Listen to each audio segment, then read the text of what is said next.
I never thought I'd be the kind of guy to put a GPS tracker on my dog, but I did. Not because I suspected anything at first, just because my golden retriever, Max, had this habit of slipping out of the yard. I figured if he ever got lost, I'd be able to track him down. Simple, right? But what started as a precaution ended up uncovering the biggest betrayal of my life. It began as just a weird observation. My wife, Laura, had been taking Max on longer walks lately. I didn't think much of it. She'd always been into fitness, and I assumed she was just using the time to get some fresh air. But then, one day, I got a notification on my phone. Max had traveled 3 blocks away from our usual route. I opened the app, expecting to see him wandering near the park. Instead, he was standing still outside some random house.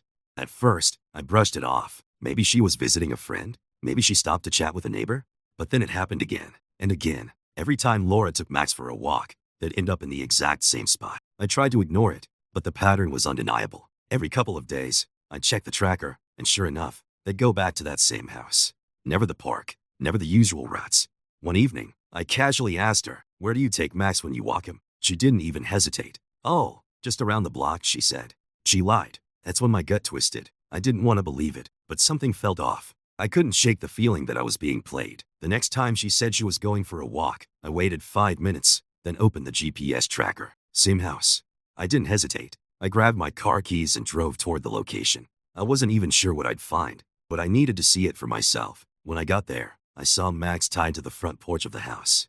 My dog, just sitting there, wagging his tail, like nothing was wrong. And inside, through the window, I saw her, my wife, sitting on some guy's couch, laughing. His hand was on her knee. I felt a rage so deep in my chest that I thought I might explode right then. But I wasn't going to make a scene, not yet. Instead, I pulled out my phone, snapped a few pictures, made sure to capture everything. Then, I walked up, untied Max, and calmly walked away. She had no idea I had been there. She had no idea her lies were over. That night, I waited. I let her come home like nothing happened. She walked for the door, kissed me on the cheek, and acted like it was just another normal day.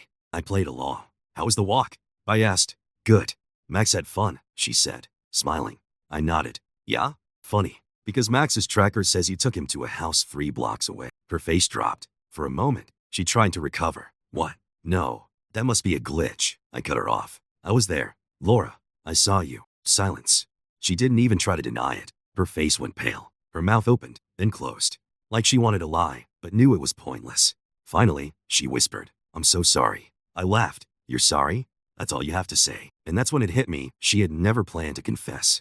If I hadn't tracked Max, if I hadn't caught her, she would have kept this going forever. I felt something break inside me. This wasn't just some stupid mistake. It was deliberate, repeated. She used my dog, our dog, as an excuse to sneak away and see another man. And I was supposed to just accept that? Now, this marriage was over. Maura just stood there, silent, like a deer caught in headlights.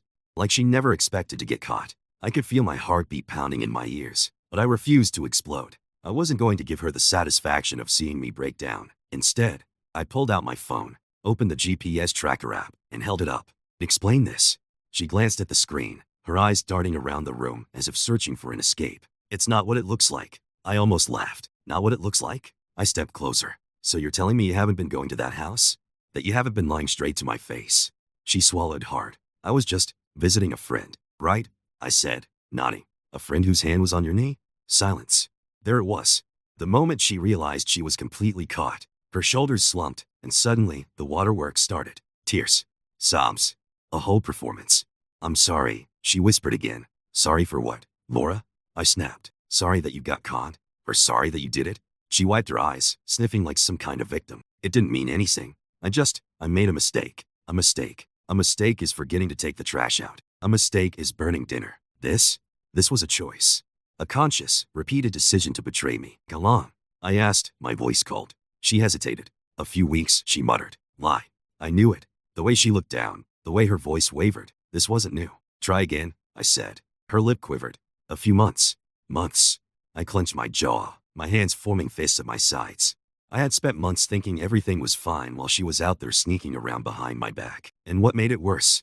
She used Max. She used our dog, our family, as her cover. That made my blood boil more than anything. I took a deep breath, letting the silence stretch between us. Then, I stepped past her, walked to the closet, and grabbed a duffel bag. She froze. "What are you doing?" I turned back, eyes locked on hers. "Packing your things." She gasped, shaking her head. "Wait, no. Can we just talk about this? Please." "Talk?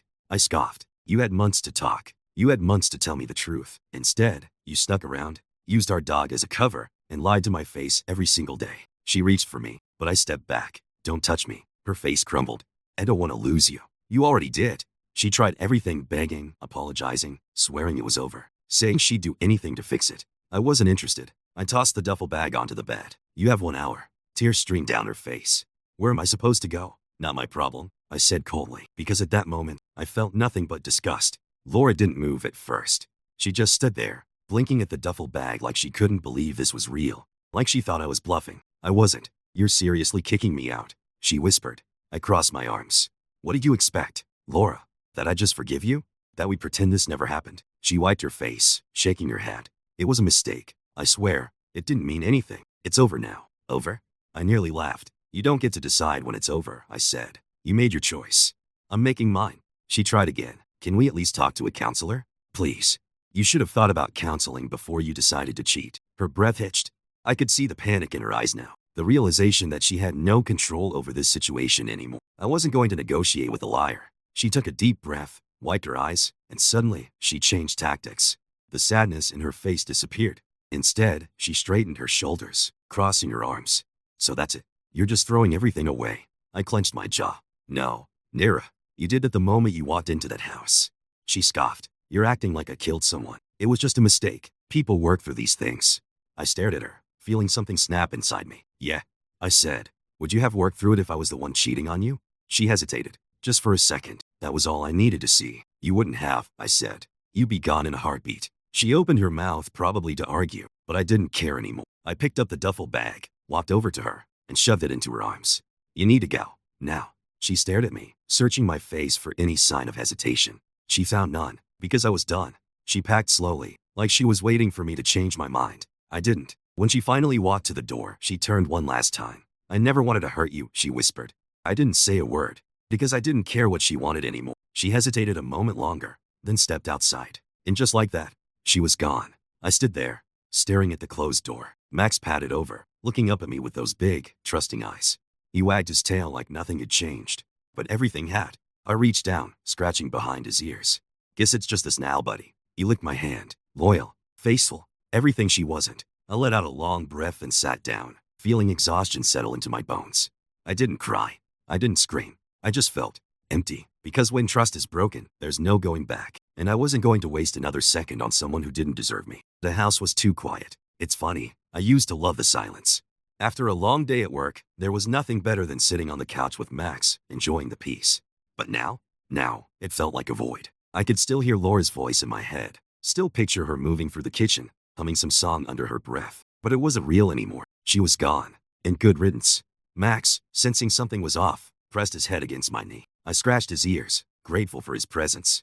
You're the only one who never let me down, buddy. He wagged his tail. I wasn't the type to go airing my dirty laundry, but I wasn't going to lie either. When friends asked why Laura wasn't around, I told them the truth. At first, I kept it short. She cheated. But when they pressed, I told them everything about the GPS tracker, about her walking our dog straight to another man's house, about how she used Max as an excuse to betray me. People were shocked. One of my buddies, Ryan, nearly spit out his beer when I told him. No way, man. She used her dog? That's a different level of messed up. Yeah, it was. Laura's friends, well, ex-friends now, reached out too. Some of them had no idea, while others had suspicions but didn't want to get involved. One of them, Sarah, admitted, I thought something was off. She was always making excuses when I asked to meet up. I should have said something. I didn't blame them. This wasn't their fault. But the fact that Laura had so many chances to come clean and never did, that stung more than anything. I should have expected it. A couple of weeks after she left, Laura called me. I didn't pick up. She left a voicemail instead. Hey, I just wanted to see how you're doing. I know I messed up, but I miss you. I miss us. Can we please talk? Now. We could not. I deleted the voicemail without a second thought. But she wasn't done. A few days later, she showed up at the house, unannounced. I opened the door to see her standing there, looking worn out, as red like she'd been crying. I just want to talk, she said softly. I didn't let her in. There's nothing to talk about. Please, she whispered. I hate how we ended things. Can't we at least try to work through this? I clenched my jaw. Was she serious? You don't get to hate how things ended, Laura. You ended at the moment you walked into that guy's house. She flinched. It wasn't like that. Yes, it was. She stood there, searching my face, waiting for me to give in. But I didn't. Go home. Laura, I said firmly. Tears welled up in her eyes. But I didn't feel bad. Not anymore. Because this was her consequence. I shut the door, and this time, I knew I'd never open it for her again. After I shut that door, I felt something I hadn't felt in weeks. Peace. No more lies. No more games. No more wondering if the person I loved was sneaking around behind my back. Laura was gone, and for the first time since this nightmare started, I realized I was okay with that. Max sat by my feet, looking up at me like he could sense the weight lifting off my shoulders. I reached down, scratching his head. Guess it's just you and me now, buddy. And honestly, that was enough. I wasted no time. The next morning, I met with a lawyer. I wanted this over with fast. No dragging things out. No second chances. Laura didn't fight it. She knew she had no leg to stand on. We had no kids, no joint debt, and I had all the proof I needed that she was the one who destroyed our marriage. When I handed her the papers, she just stared at them, her hands trembling. Is this really what you want? She whispered. I didn't even hesitate. Yeah, it is. She bit her lip, looking like she wanted to argue, but she didn't. She just nodded, signed the papers, and left. That was the last time I ever saw her. The first few weeks after she was gone, I expected to feel lost. I expected to wake up every morning and miss her, to wish things had turned out different. But you know what? I didn't. Instead, I felt free. I started doing things for me again. I hit the gym harder than ever. I reconnected with old friends.